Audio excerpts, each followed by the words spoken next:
Hey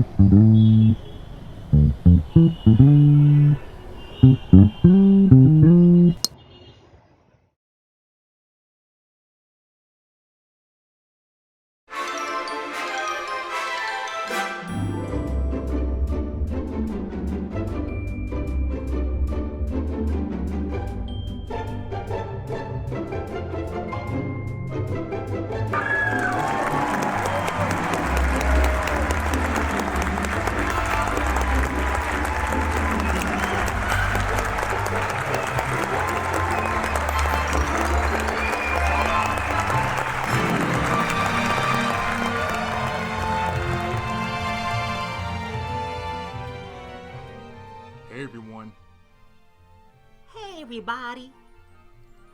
welcome back to episode 2 of the best And worst of 2020.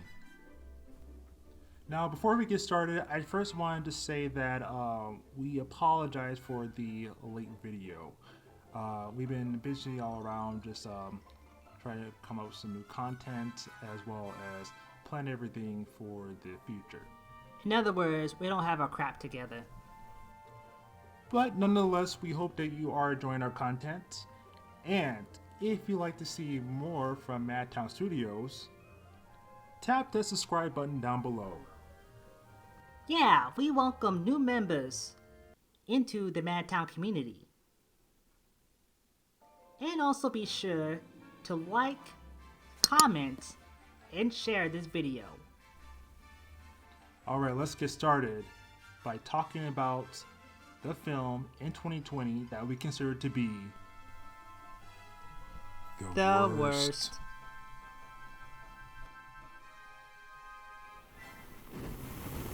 For the next worst film that we've chosen, it is the horror film Fantasy Island.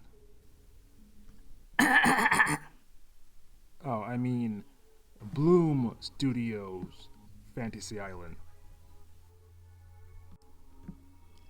Yeah, that title says a lot about this movie. Fantasy Island is based on a classic TV show from 1978, also titled Fantasy Island. And it's also 100% superior to this. Yes, my friend, yes it is. The story takes place on this mysterious yet luxurious island, owned and operated by Mr. Rourke, played by Michael Pena, who invites a collection of guests to live out their most elaborate and amazing fantasies in relative seclusion. However, though, as the movie continues, chaos ensues, and everyone must find a way to solve the mystery to escape the island. Yeah, as we mentioned before, it's the exact same kind of plot from the 70s show. But as you can tell, since this is the worst film, it wasn't really executed very well.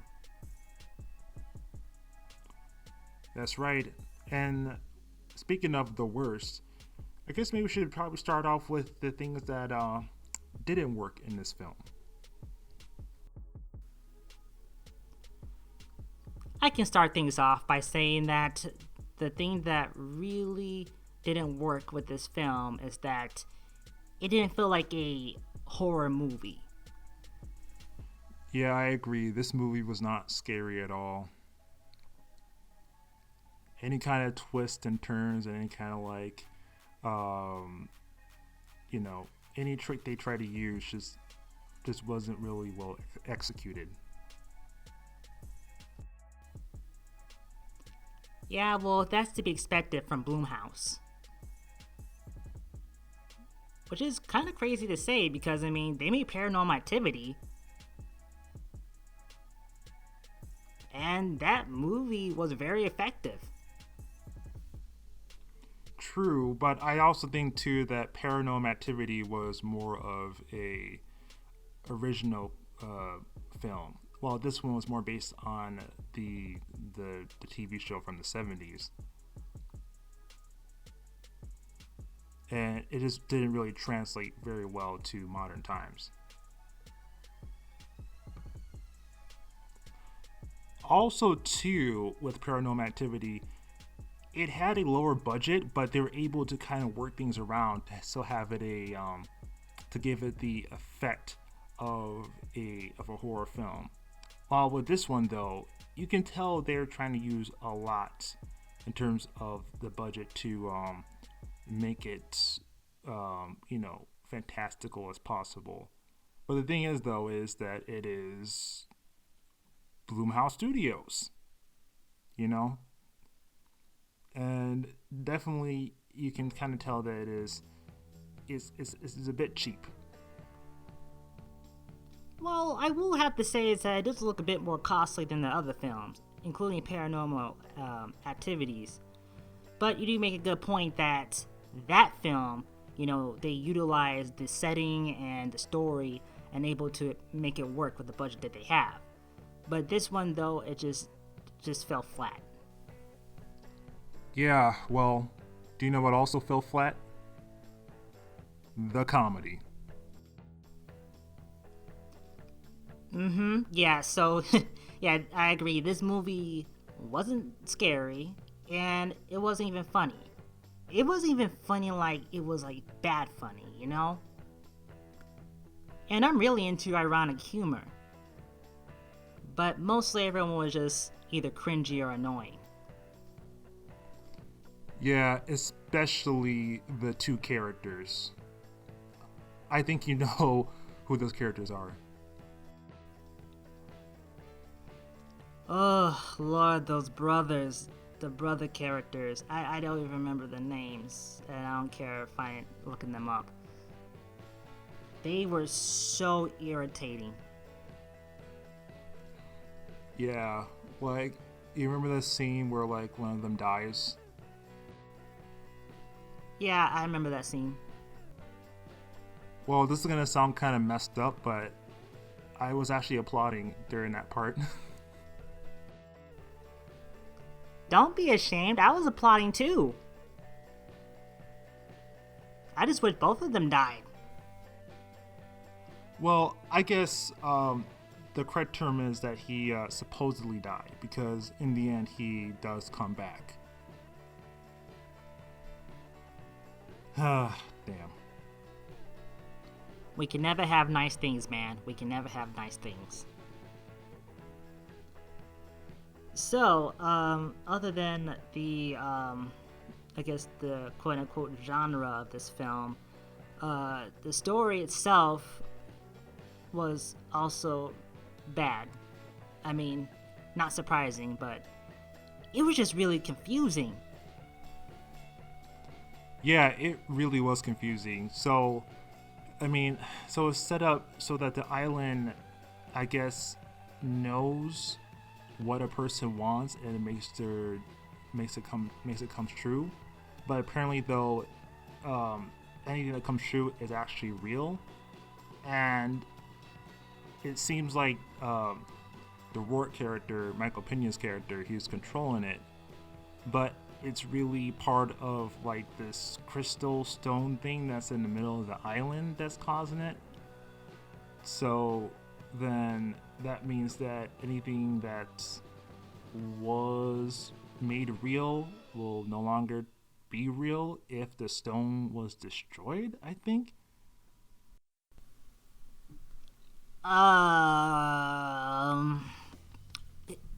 Yeah, sure, yeah, go along with that. Yeah.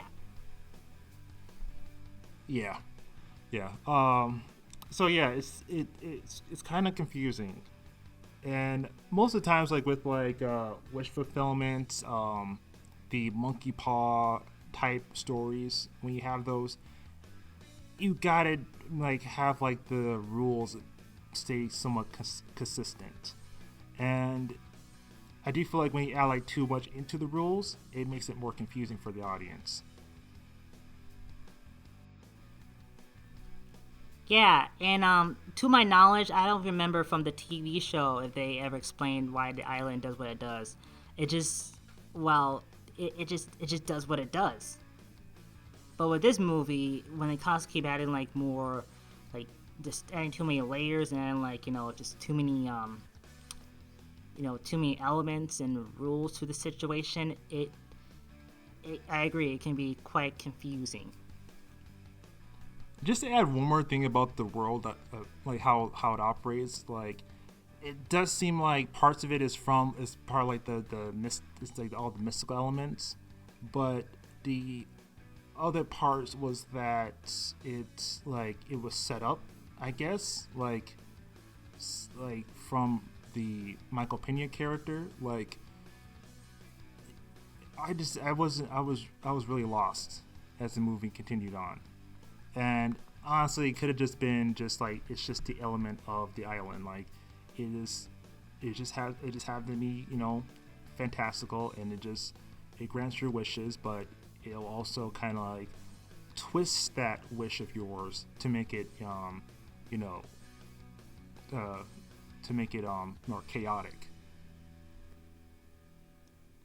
And if I could add to the story, I have to talk about the twist ending. I mean, I don't I actually don't remember too much of like exactly what happens in the ending because I was drunk during the time watching this film. Yeah. Also, kids, make sure don't drink while you're watching the movie, unless it's horrible. Continue. So, spoiler alerts if anyone cares. And like I said, my mind is a little blurry. But in the ending, it just so happens that all of the characters were connected in some ways because a certain accident happened which led to the death of a certain person. And this person happened to be the romantic interest, or I guess the boyfriend, I guess, for the one character. I forgot, she's played by like Lucy Hale, I believe. But she's like the awkward rebel girl character, and apparently she was the one who kind of like caused this whole thing to happen. But her whole plan just seems so convoluted. And like I said, just going back to the whole confusing plot, it was a really messy ending. It really didn't make any sense. Yeah, so she like sets up this whole thing and guess planned everyone to be there, I guess, because even though I guess apparently they like because they all like knew each other from that one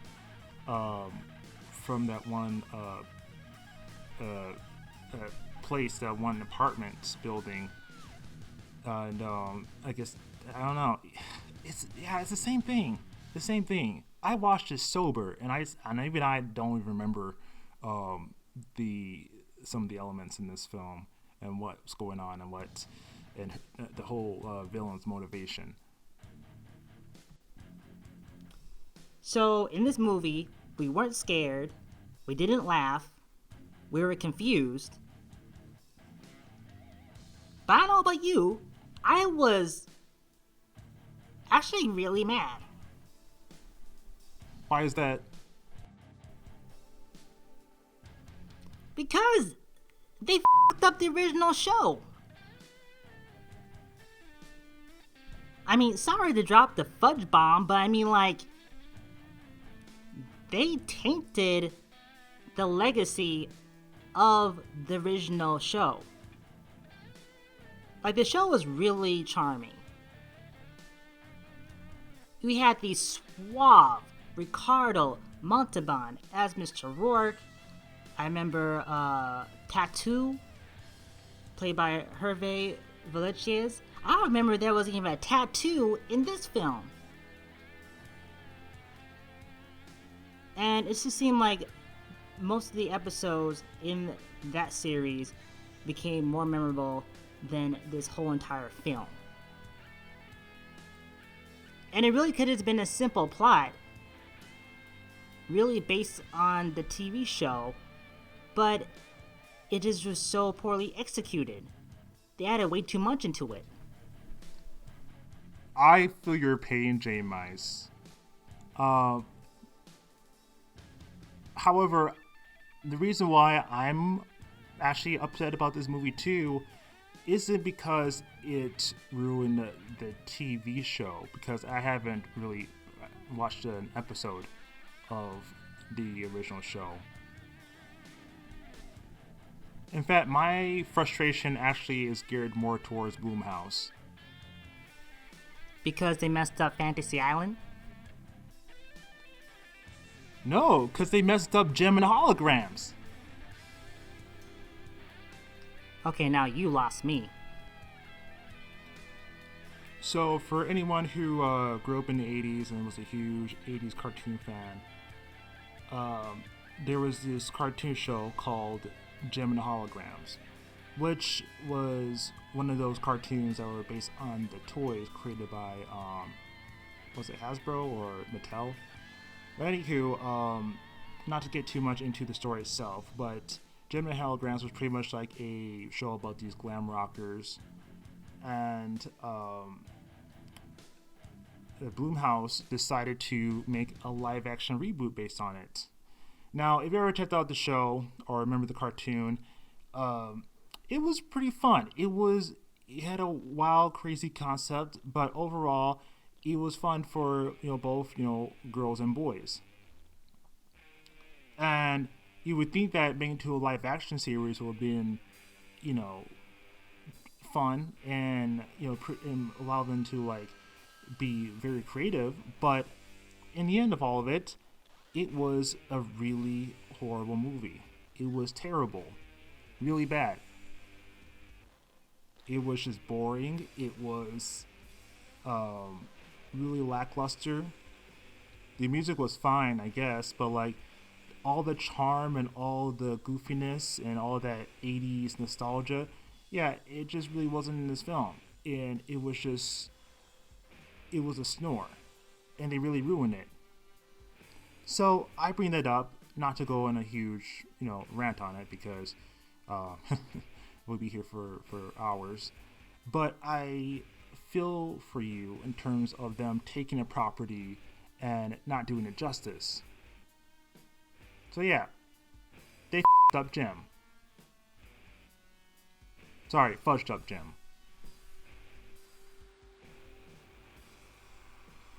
Well, I think that's most of the bad stuff that we have for this film. We can go even further, but we'll be here for days. So let's talk about the good stuff that's in this movie, if there's any. Well, Michael Pena is in this movie. You can never go wrong with Michael Pena. Oh yeah, I really like Michael Pena. I think he's a good actor, very funny dude, and surprisingly enough, he does have some charm and charisma for this role. It doesn't beat the original Rourke, but I think he did pretty well in this performance and was my favorite actor in this film. At least in my opinion. I agree on that. And I mean, some of the actors in this film, they weren't bad. They did a good job. Some better than others, but I think Michael Pena was probably the best one in this film. And if there's like any other good stuff in this, I guess in terms of like if there was any like character growth, I say the who was it? The blonde bitch? No, don't call her that. Well, if you won't allow me to say fuck, at least me allowed to say bitch. Okay, so anyways. Bitch. Anyways, in terms of character development, I felt like this character, I forgot her name is, the bully character, I feel like she has some character growth. At least that's the one that I still remember from this movie. I'm pretty sure everyone else kind of had some character development. I guess there was the one soldier who had to deal with the loss of his father and let him go. I guess that was kind of that. But the blonde character, definitely kind of stuck out to me the most because she does start off as being exposed as being the tormentor of the Lucy Hale's character, and spoiler alert, the Lucy Hale character turns out to be the villain the entire time. You see the blonde bully having to be the helping to save the day. So I thought in terms of any kind of character growth, that kind of stuck out to me in this film. So then you like this movie?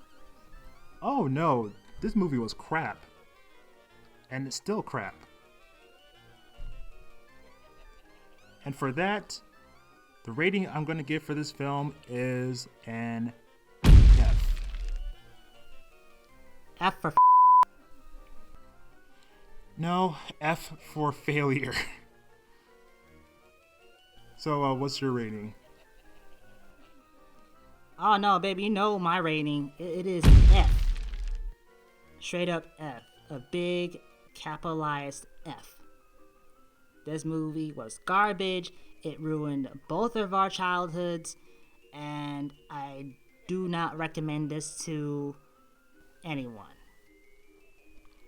Well, at the very least, if you are a Bloom Studio fan and you love any of their works, whether it be something truly great like Get Out, or something bad like this movie, then you might be able to stomach it. But I don't really recommend this to anyone either. But we do recommend you to continue watching this video. Yeah, it'll be bitchin'. We'll be right back.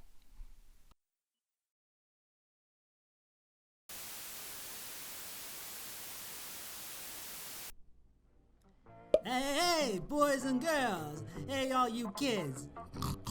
Do you want to look swanky and spanking wherever you go? Then check out Madtown's merch on TeePublic. There we have all the things you desire, including shirts, hoodies, mugs, and more. But that's not all. You can choose any of our designs that are OG, baby. As well as some familiar properties too. You can slip into our fabulous merch for a good price. You'll also be making a good big contribution to independent artists. And you'll look smashing, baby. Ha! So check out Madtown merch on TeePublic today! Now back to the show.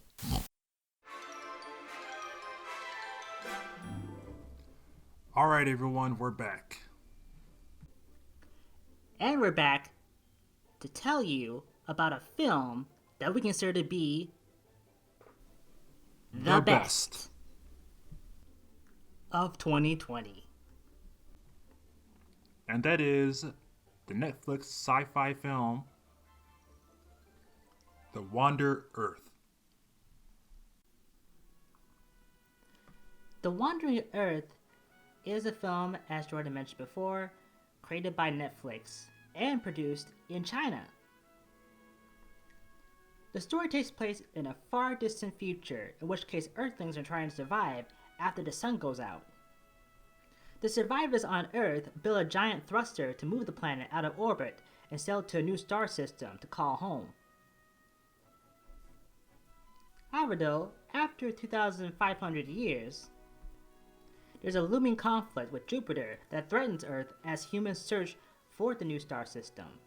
And now it's up to some young, unexpected survivors to save their planet from destruction. And this sci-fi story is also based on a short story collection by the novelist Liu Cixin. Now, me and Jay were actually talking about this, and we decided to actually start with the bad parts about this film, and then talk about the good parts in this film, just to mix it up. Yeah, when going to this film, it was actually surprising to see how mixed it was when it came to the critics. I mean, you have 3 stars, you have 70% on Rotten Tomatoes, Metacritic was like 50 or something. And it's weird because we actually both enjoyed it. Yeah, but of course, since we're going to start with the bad, I guess we should talk about the things that didn't work in this movie before jumping into the good parts. Well, I guess I can start things off by talking about the dub in this movie. Yeah, usually I don't mind dubs in films or TV shows, especially animes. But there's some movies where like dubs just don't work, especially live action. And this one really wasn't feeling it. Yeah, live action can definitely be very tricky. It sometimes sounds a little bit off. And also sounds a lot more unnatural compared to the original foreign language. So, subs over dubs? Yeah, subs over dubs.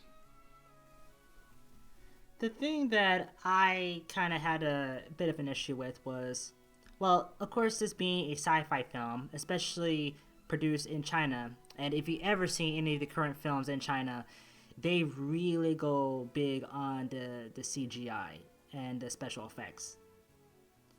Well, this one is no different, and I gotta say, as much as I do like the effects, it's a little bit too much. My opinion is a little bit different on that, but I'll discuss that when we get to the good. But another thing that I really didn't feel for this movie was the logic in it. And I admit some of the things I've seen from my Star Trek, there's just a lot of like rules in terms of the how things operate in that world. But I feel like this one was a lot more complex. If that makes any sense. I kind of see what you mean, but I kind of have to disagree on that too. Just because it's a pretty goofy movie. Not that kind of movie, but it is rather silly. And it did feel like the directors kind of knew what they were making. It wasn't something to be taken very seriously, and they were kind of bending a lot of logic in this film for the sake of entertainment. Which I think it worked. I guess you can say that's my first good thing about this movie.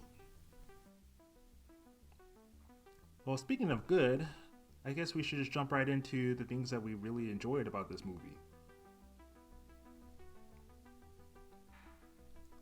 As I mentioned before, well, I guess as you mentioned before, about the visual effects, it can be a lot. It's definitely very flashy, and I can tell like they put a lot of money into this. But kind of going back to what you were saying before about how the story feels like just really over the top. I do understand that it kind of blends in as to what you said before about it, about being a over the top silly movie. The effects and the visuals really does like make it a vibrant, even sometimes beautiful, and at times just a really just intense film. And you definitely feel like you're in a completely different world. And while we do get something like that here in the States, I haven't really seen anything recently that's up to this level as this film is. Okay, so you're okay with the logic in this movie, or are you not?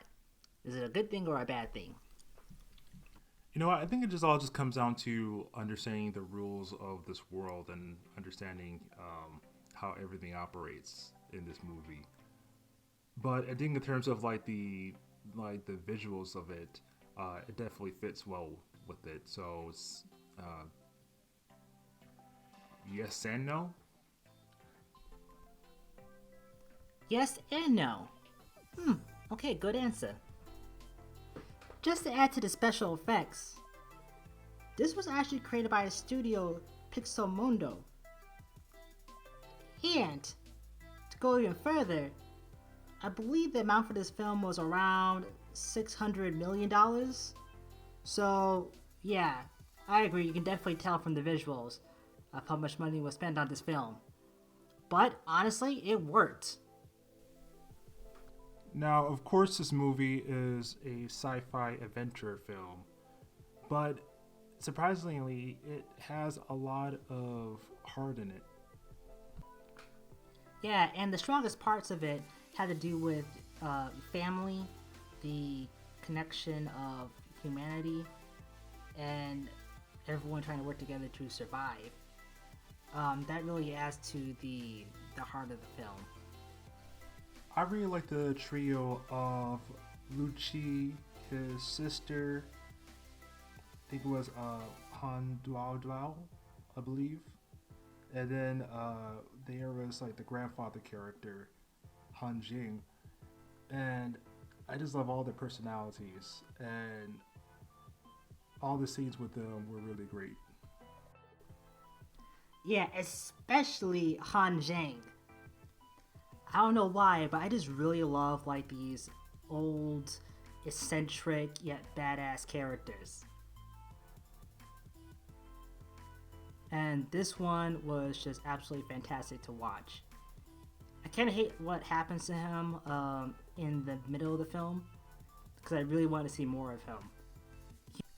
He reminded me of Master Roshi, but less of a martial artist and definitely less of a pervert.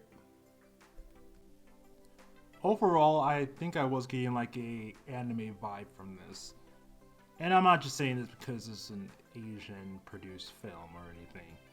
But it just has elements of it. You have like the rebellious shonen hero, you have the cute sister character, you have the overly eccentric grandfather, mentor type character.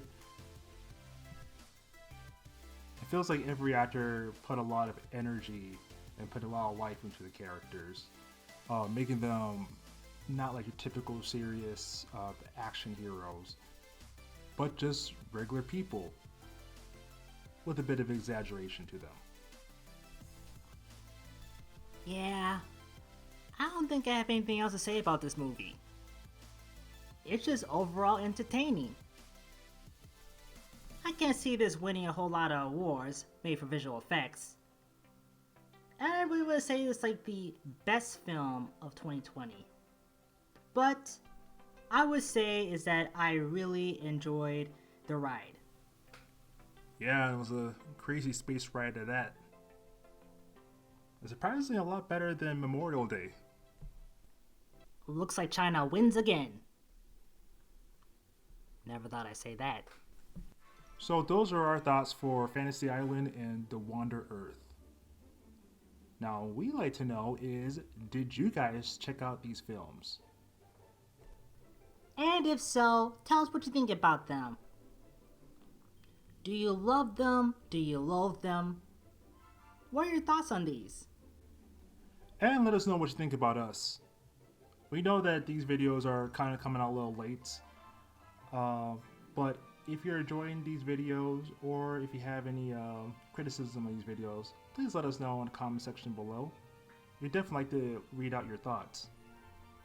And of course, make sure to like and share